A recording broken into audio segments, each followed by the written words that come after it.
ईरानी हमलों से इस्राएल में भारी तबाही। अब तक 30,000 से ज़्यादा लोगों ने मांगा मुआवजा। मुश्किल में फंसे नेतन्याहू सरकार। इस बीच ईरान का हाइफा में तगड़ा हमला। वहीं ईरान की सड़कों पर इस्राएल के खिलाफ हज़ारों लोगों का प्रदर्शन। अमेरिकी धमकियों के खिलाफ भी गूंजे नारे। कई नेता भी हुए शामिल। साथ में आपको बताएंगे, जिस इजरायली एंकर ने कहा था सेमीफाइनल ईरान के साथ और फाइनल तुर्की के साथ होगा, तो अब उसने क्यों दी सफाई, क्या हुआ उनके साथ। और साथ में आपको ये भी बताएंगे, ब्रिटेन में फिलिस्तीनी समर्थकों ने एक एयरफोर्स बेस में घुसकर जो किया, दुनिया भर में चर्चा। दोस्तों, सभी खबरों पर विस्तार से बात करेंगे, तो आप मेरे साथ इस वीडियो के आखिर तक बने रहें। तो बिना समय गंवाए बात करते हैं खबरों की। दोस्तों, शुक्रवार को इजरायल के मुआवजा विभाग ने बताया कि ईरान और इजरायल के बीच चल रही जंग की वजह से अब तक 30,735 लोगों ने मुआवजे की मांग की है। इन शिकायतों में लोगों के घरों, गाड़ियों और सामान को हुआ नुकसान शामिल है। मुआवजा विभाग ने बताया करीब 25,000 शिकायतें मकानों को नुकसान के लिए आई है। 3,000 शिकायतें लोगों के ज़रूरी सामान जैसे मशीनों और उपकरणों के नुकसान के लिए है और 2,623 शिकायतें गाड़ियों को नुकसान को लेकर दर्ज हुई। सिर्फ गुरुवार के दिन ही 3,000 लोगों को उनके घरों से हटाया गया और अब तक कुल 8,190 लोगों को सुरक्षित जगहों पर पहुंचाया गया। मतलब ये लोग बेघर हो गए। इजरायल की एक बीमा कंपनी ने भी गुरुवार को बताया था कि ईरान के मिसाइल हमलों की वजह से करीब 5,000 लोगों को घर छोड़ना पड़ा और गुरुवार तक 22,932 शिकायतें मुआवजे की दर्ज हो चुकी थी। हालांकि इजरायल सरकार इस नुकसान को दुनिया से छिपा रही है। वो मीडिया को मिसाइल अटैक की असली जगह नुकसान की तस्वीरें या वीडियो दिखाने से रोक रही है। सरकार का कहना है कि ऐसा करने से नागरिकों की सुरक्षा खतरे में पड़ सकती है। इजरायल के अखबारों ने बताया कि दक्षिण इजरायल के बेयर शेवा शहर में एक ही ईरानी मिसाइल सीधा एक इमारत पर गिरा, जिससे बड़ा नुकसान हुआ। इजरायली सेना ने भी मान लिया कि वो इस मिसाइल को रोक नहीं सके। इजरायल के स्वास्थ्य मंत्रालय ने बताया कि सिर्फ शुक्रवार की सुबह से 54 लोग अस्पताल पहुंचे हैं। जब से यह हमला शुरू हुआ है तब से लेकर अब तक 2500 से ज़्यादा लोग घायल हो चुके हैं और कई दर्जन लोगों की जानें भी जा चुकी है। इस जंग की शुरुआत 13 जून की सुबह हुई, जब इजरायल ने ईरान के घरों, न्यूक्लियर ठिकानों, मिसाइल ठिकानों, साइंटिस्ट और आम लोगों पर बड़े पैमाने पर हमले किए। उसी दिन शाम को ईरान ने भी जवाबी हमला शुरू कर दिया, जिसमें मिसाइलें और ड्रोन शामिल थे। ईरान के इन हमलों से इजरायल को जान माल दोनों का भारी नुकसान हुआ है। इजरायली सरकार के प्रेस विभाग ने भी इस बात को माना है। इस बीच शुक्रवार की सुबह भी हमला शुरू हुआ और अब शाम के टाइम भी इजरायल पर हमला शुरू हो गया है और हाइफा जैसे इजरायल के महत्वपूर्ण शहरों पर कामयाब तरीके से अटैक हुआ है, जिनकी फुटेज भी सोशल मीडिया पर वायरल है और अल जज़ीरा ने भी जारी की है, जैसे कि आप स्क्रीन में देख सकते हैं। और इजरायल की एयर डिफेंस सिस्टम नाकाम साबित हो रहे हैं। वहीं दूसरी ओर ईरान की राजधानी तेहरान में शुक्रवार की नमाज के बाद हज़ारों की तादाद में लोग सड़कों पर उतर आए और इजरायल के खिलाफ जोरदार प्रदर्शन किया।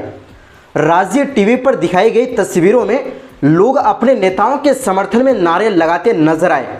कुछ प्रदर्शनकारियों ने अमेरिका की ओर से मिल रही धमकियों के खिलाफ भी नारेबाजी की। एक न्यूज़ एंकर ने कहा, यह शुक्रवार पूरे ईरानी मुल्क की एकजुटता और प्रतिरोध का दिन है। टीवी पर दिखाए गए दृश्यों में प्रदर्शनकारी तेहरान में उन कमांडरों की तस्वीरें लिए खड़े थे जो 13 जून को इजरायल के हमले के बाद मारे गए थे। ईरान, फिलिस्तीन और हिजबुल्लाह के झंडे लहराते लोग भी दिखाई दिए। एक प्रदर्शनकारी की तख्ती पर लिखा था, मैं अपने नेता के लिए अपनी जान कुर्बान कर दूंगा, जो कि देश के supreme leader Ayatollah Ali Khamenei के लिए समर्थन का इजहार था। ईरानी न्यूज़ प्लेटफॉर्म जमारान न्यूज़ के सोशल मीडिया पोस्ट के मुताबिक इस प्रदर्शन और नमाज में कई अहम नेता भी शामिल हुए। इसमें शामिल थे ईरान के chief justice Gholam Hossein Mohseni Ejei, IRGC के पूर्व commander major general Mohammad Ali Jafari, सड़क और परिवहन मंत्री, सुरक्षा मंत्री, खेल मंत्री और संसद के डिप्टी स्पीकर। ईरान के सरकारी न्यूज़ चैनल प्रेस टीवी के मुताबिक तेहरान के अलावा देश के कई दूसरे शहरों में भी इस तरह के प्रदर्शन हुए, जिनमें मशहद, इस्फहान, तबरीज़, कूम, शिराज, कज़विन, यज़द और गिलान शामिल हैं। इन प्रदर्शनों में लोग ईरान की फौज और अपने नेताओं के समर्थन में उतरे।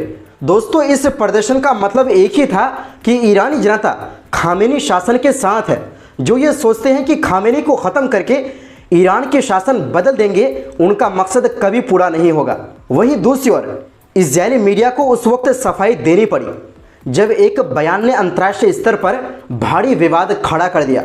दरअसल एक इजरायली टीवी एंकर ने कहा था कि तेल अवीव सेमीफाइनल में ईरान को हराकर अब फाइनल में तुर्की से भिड़ेगा। अब उसने कहा है कि ये बस एक मजाक था। चैनल 13 के एक राजनीतिक प्रोग्राम के होस्ट इयाल बेरकोविच ने सफाई देते हुए कहा, ये केवल एक मजाक था, मैंने तुर्की का नाम ले लिया, मैं मिस्र या कोई और देश भी कह सकता था। बेरकोविच, जिनका बयान तुर्की में सुर्खियां बना, उन्होंने खुलासा किया कि उन्हें तुर्की से हजारों धमकी भरे संदेश मिले हैं। उन्होंने इन संदेशों में से कुछ को अपने शो में लाइव दिखाया। कुछ दिन पहले इजरायल की ओर से ईरान पर बड़े पैमाने पर किए गए हमलों के बाद बेरकोविच ने गर्व से कहा था, हम पहले हमास से बराबरी पर थे, फिर पेनल्टी शूट आउट में जीत गए, फिर हमने सेमीफाइनल में ईरान को हराया, अब फाइनल में तुर्की से भिड़ेंगे। वहीं 2 दिन पहले तुर्की के विदेश मंत्रालय ने उम्मीद जताई थी कि इजरायली प्रधानमंत्री बेंजामिन नेतन्याहू, जिन पर इंटरनेशनल क्रिमिनल कोर्ट ICC में युद्ध अपराधों का मामला चल रहा है, और उनके सहयोगियों पर निष्पक्ष मुकदमा चलेगा। बता दें कि ईरान और इजरायल युद्ध के बीच तुर्की के राष्ट्रपति रजब तैयब एर्दोगान ने भी साफ कहा था कि ईरान को अपनी हिफाजत करने का पूरा अधिकार है, क्योंकि हमला पहले इजरायल ने किया, जो कि एक आतंकी हमला है, और ईरान जो भी कर रहा है वो बिल्कुल सही है।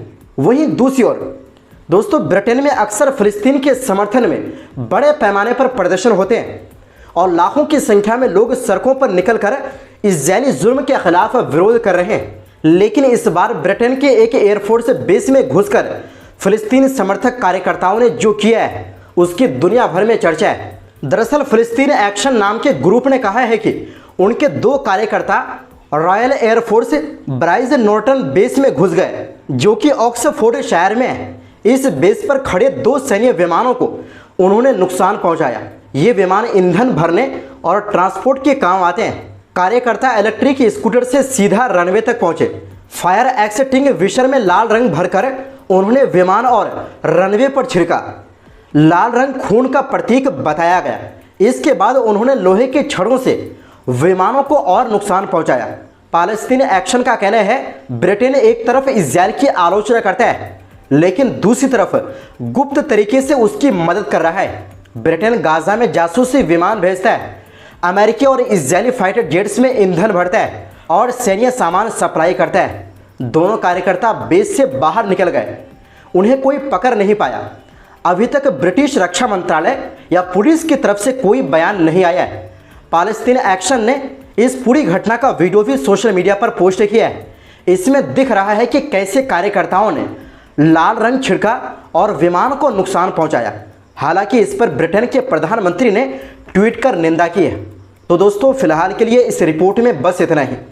आपसे गुजारिश है, हमारी सपोर्ट के लिए हमारे इस नए चैनल को सब्सक्राइब ज़रूर करें, क्योंकि आपकी सपोर्ट ही हमारी ताकत है। बहुत बहुत शुक्रिया। खुदा हाफिज़।